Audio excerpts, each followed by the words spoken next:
আসসালামু আলাইকুম। সংবাদে আপনাদের সবাইকে স্বাগত জানাচ্ছি। আমি ফিরোজ তোহা। শুরুতেই আরবে কেবলস সংবাদ শিরোনাম। পুরোদমে ভারত পাকিস্তান যুদ্ধ চলছে, আর এই মুহূর্তে আমাদের হাতে এসেছে সবথেকে তাজা কিছু আপডেট সংবাদ। প্রথমেই জানাবো, আলহামদুলিল্লাহ, ভারতে পাল্টা হামলা শুরু করেছে পাকিস্তান। হিন্দুত্ববাদী নরেন্দ্র মোদীর দিন শেষ। পাকিস্তানের হামলায় তছনছ ভারত। পাকিস্তান নতুন করে আরও ব্যাপক আকারে হামলা শুরু করেছে। পাকিস্তান 3টি বিমান ঘাঁটিতে হামলার প্রতিক্রিয়ায় পাকিস্তান সামরিক বাহিনী অপারেশন বুনিয়ান উল মারসুস নামের একটি পাল্টা সামরিক অভিযান শুরু করেছে। ভারতের ব্যর্থ অপারেশন সিঁদুরের বদলা হিসেবে পাকিস্তান বুনিয়ান উল মারসুস নামে অভিযান শুরু করে। পাকিস্তানের সামরিক বাহিনী জানিয়েছে, এই অভিযানে ভারতের বিভিন্ন সামরিক স্থাপনায় হামলা চালানো হয়েছে। বুনিয়ান উল মারসুস একটি কোরআনের আয়াত থেকে নেওয়া হয়েছে, যার অর্থ হচ্ছে সীসা গলিয়ে অটুট প্রাচীর তৈরি করা, অর্থাৎ এটির দ্বারা পাকিস্তানের সামরিক বাহিনীর ঐক্য, শক্তি এবং প্রতিরোধের প্রতীক হিসেবে ব্যবহৃত হচ্ছে। এরপর জানাবো, ভারতের 26টি জায়গায় নতুন করে ড্রোন হামলা পাকিস্তানের। ভারতের 26টি জায়গায় ড্রোন হামলা চালিয়েছে পাকিস্তান।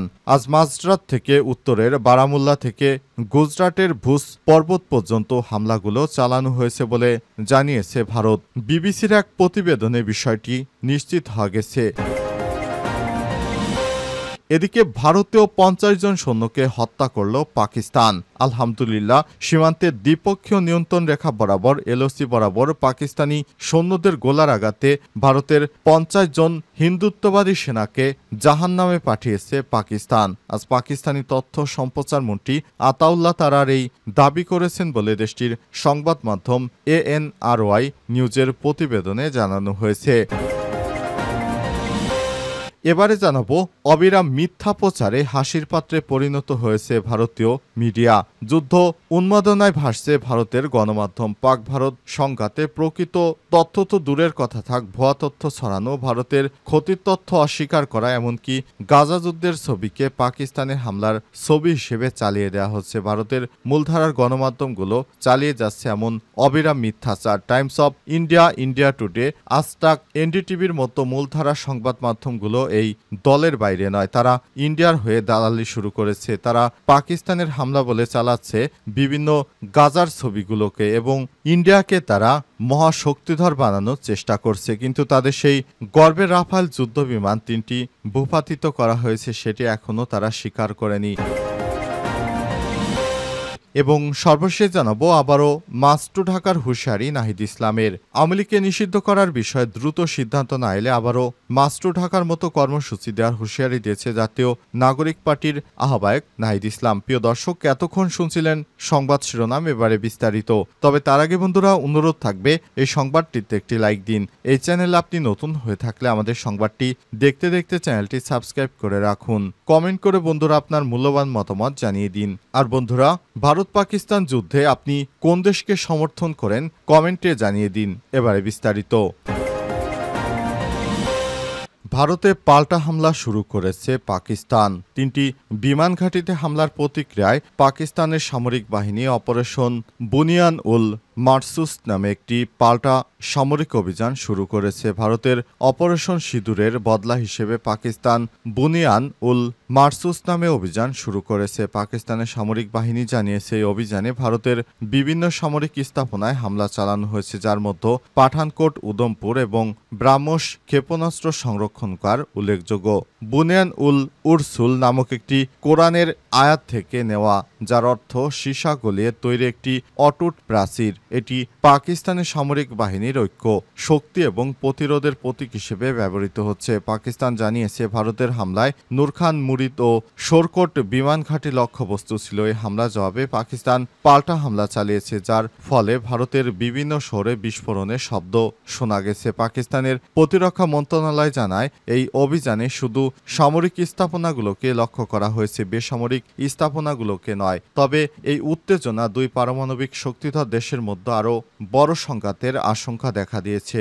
এই অভিযানে ভারতের বিভিন্ন সামরিক স্থাপনাকে লক্ষ্য করা হয়েছে, যার মধ্যে রয়েছে উধমপুর বিমান ঘাঁটি, পাঠানকোট বিমান ঘাঁটি, ব্রাহ্মস ক্ষেপণাস্ত্র সংরক্ষণাগার। এই পরিস্থিতিতে আন্তর্জাতিক সম্প্রদায়, বিশেষ করে G7 জোটগুলো উভয় পক্ষকে সংযম প্রদর্শনের আহ্বান জানিয়েছে এবং সরাসরি সংলাপের মাধ্যমে শান্তিপূর্ণ সমাধানের পথ খুঁজে বের করার পরামর্শ দিয়েছে। সাম্প্রতিক উত্তেজনার সূত্রপাত হয় কাশ্মীরের পেহেলগামে সন্ত্রাসী হামলার পর থেকে। সে হামলায় ২৬ জন প্রাণ হারায়। এরপর থেকেই ভারত ও পাকিস্তান সীমান্তে যুদ্ধ অবস্থা বিরাজ করছে, সূত্র জিও নিউজ এজেন্সির।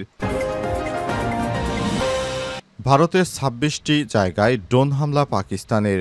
ভারতের ২৬টি জায়গায় ড্রোন দিয়ে হামলা চালিয়েছে পাকিস্তান। শুক্র ও শনিবার মাঝরাতে উত্তরের বারামুল্লা থেকে গুজরাটের ভুজ পর্বত পর্যন্ত হামলাগুলো চালানো হয়েছে বলে জানিয়েছে ভারত। আজ বিবিসি তাদের প্রতিবেদনে এই তথ্য নিশ্চিত করেছে। ভারতের প্রতিরক্ষা মন্ত্রণালয় জানিয়েছে, শুক্রবার ও শনিবার মাঝরাতে উত্তরের বারামুল্লা থেকে গুজরাটের ভুজ পর্যন্ত ২৬টি জায়গায় ড্রোন হামলা হতে দেখা গেছে। সব সন্দেহভাজন সশস্ত্র ড্রোন বেসামরিক এবং সামরিক লক্ষ্যবস্তুতে আঘাত হানার চেষ্টা করেছিল বলে মন্ত্রণালয় জানিয়েছে। বারামুল্লা, শ্রীনগর, অবন্তিরপোরা এবং নাগরোটা, জম্মু, ফিরোজপুর, পাঠানকোট, ফজিলকা, লালগড়, জাট্টা, জয়সীমার, বার্মের, ভুজ, কোয়ারবেত এবং লক্ষ্মী নালার কাছে এই ড্রোনগুলো দেখা গেছে। পিরোজপুরের একটি বেসামরিক এলাকায় এই ড্রোন হামলা চালানো হয়। ওই হামলায় স্থানীয় অনেক বাসিন্দা গুরুতর আহত হয়েছে। আহতদের হাসপাতালে চিকিৎসা দেওয়া হচ্ছে এবং নিরাপত্তা বাহিনী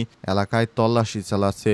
ভারত জানিয়েছে তাদের সামরিক বাহিনী সতর্ক অবস্থায় রয়েছে এবং এ জাতীয় হামলা ড্রোন প্রতিরোধী ব্যবস্থা নিয়ে মোকাবেলা করা হচ্ছে। প্রতিরক্ষা মন্ত্রণালয় সীমান্ত অঞ্চলের বাসিন্দাদের বাড়ির ভেতরে অবস্থান এবং এলাকায় জারি করা সুরক্ষা নির্দেশাবলী মেনে চলার পরামর্শ দিয়েছে। ভারতীয় ৫০ সৈন্যকে হত্যার দাবি পাকিস্তানের। সীমান্তের দ্বিপক্ষীয় রেখা বরাবর এলওসি বরাবর পাকিস্তানি সৈন্যদের গোলার আঘাতে ভারতীয় ৫০ জন সৈন্য নিহত হয়েছে বলে দাবি করেছে পাকিস্তান। পাকিস্তানের তথ্য সম্প্রচার মন্ত্রী আতাউল্লাহ তারার এই দাবি করেছেন। তিনি বলেছেন, সংবাদ মাধ্যম ARY নিউজের প্রতিবেদনে জানানো হয়েছে, পাকিস্তানের সংসদের নিম্নকক্ষ জাতীয় পরিষদের এক বিবৃতিতে তিনি বলেছেন, কাপুরুষোচিত শত্রুরা অন্ধকারে আড়ালে হামলা করেছে। দেশটির এই মন্ত্রী আরও বলেন, ভারত রাফাল যুদ্ধ বিমান নিয়ে গর্ব করত এবং যা ইচ্ছে তাই করার হুমকি দিয়েছিল। তবে পাকিস্তানের বিরুদ্ধে আগ্রাসন চালানোর সময় ভারতের অপমানজনক ও বিবৃতিকর পরিস্থিতির মুখোমুখি হয়েছে। ভারতকে পাকিস্তানের সশস্ত্র বাহিনী কঠোর জবাব দিয়েছে বলে জানিয়েছে মন্ত্রী তারার। তিনি আর বলেন, পাকিস্তানি বাহিনী ভারতের ৫টি যুদ্ধ বিমান গুলি চালিয়ে ভূপাতিত করেছে এবং সেনাবাহিনীর একটি ব্রিগেড সদর দপ্তর গুড়িয়ে দিয়েছে। এতে কেবলই ভারতের বিমানই পড়েনি এবং দেশটির গর্ব চূর্ণ বিচ্ছিন্ন হয়ে গেছে। পাকিস্তানের এই তথ্যমন্ত্রী আরও বলেছেন, পাকিস্তানি বাহিনী নিয়ন্ত্রণ রেখা বরাবর ৪০ থেকে ৫০ জন ভারতীয় সৈন্যকে হত্যা করেছে। ভারত এখনও নিহত সৈন্যদের মৃতদেহ উদ্ধার করতে পারেনি। তিনি আরও বলেন, আমরা পাকিস্তানে ভারতের সামরিক বাহিনীর ছোড়া ইসরায়েলের তৈরি অন্তত ২৫টি ড্রোনও ভূপাতিত করেছি। পাকিস্তানের আকাশ প্রতিরক্ষা ব্যবস্থা ধ্বংস করার জন্য ভারতের সব ড্রোন মোতায়েন করে রেখেছিল। পাকিস্তানের ক্ষতির করার ভারতীয় প্রচেষ্টা নস্যাৎ করা হয়েছে এবং দেশটি এখন অপমানের মুখোমুখি হয়েছে। এদিকে পাকিস্তানে ভারতের চালানো অপারেশন সিঁদুরে শতাধিক নিহত হয়েছে বলে দাবি করেছে নয়াদিল্লি। আজ দুপুরের দিকে রাজধানীর নয়াদিল্লিতে সর্বদলীয় এক বৈঠকে দেশটির প্রতিরক্ষা মন্ত্রী রাজনাথ সিং এই দাবি করেছেন। এর আগে বুধবার ভারতের সরকারের একাধিক সূত্র পাকিস্তানে হামলায় অন্তত ৭০ জন নিহত হয়েছে বলে দাবি করেছিল। সন্ত্রাসী কাজে ব্যবহৃত অবকাঠামো ধ্বংস করে দেওয়ার দাবি জানিয়েছে ভারতীয় সেনাবাহিনী।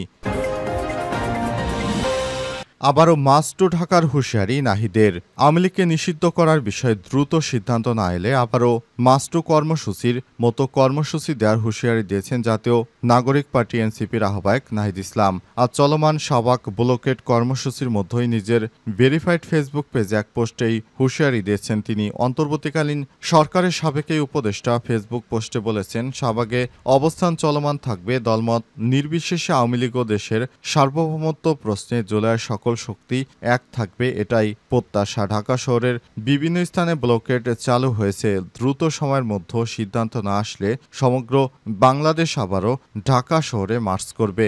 নাহিদ ইসলাম আরও বলেছেন, দেশের সার্বভৌমত্ব বিরোধী, স্বাধীনতা বিরোধী, জুলাই বিরোধী, গণতন্ত্র বিরোধী, ইসলাম বিরোধী, নারী বিরোধী, মানবতা বিরোধী, ফ্যাসিস্ট, সন্ত্রাসী, মুজিববাদী সংগঠন আওয়ামী লীগকে নিষিদ্ধকরণে বাংলাদেশপন্থী সকল শক্তি ঐক্যবদ্ধ হই। আওয়ামী লীগ নিষিদ্ধের দাবিতে প্রধান উপদেষ্টার বাসভবন যমুনার সামনে বৃহস্পতিবার দুপুরে প্রধান উপদেষ্টার বাসভবন যমুনার প্রধান ফটকের সামনে বিক্ষোভ করেছে। এরপর শুক্রবার বিকেল থেকে আওয়ামী লীগ নিষিদ্ধের দাবিতে শাহবাগে ব্লকেড কর্মসূচি চলছে।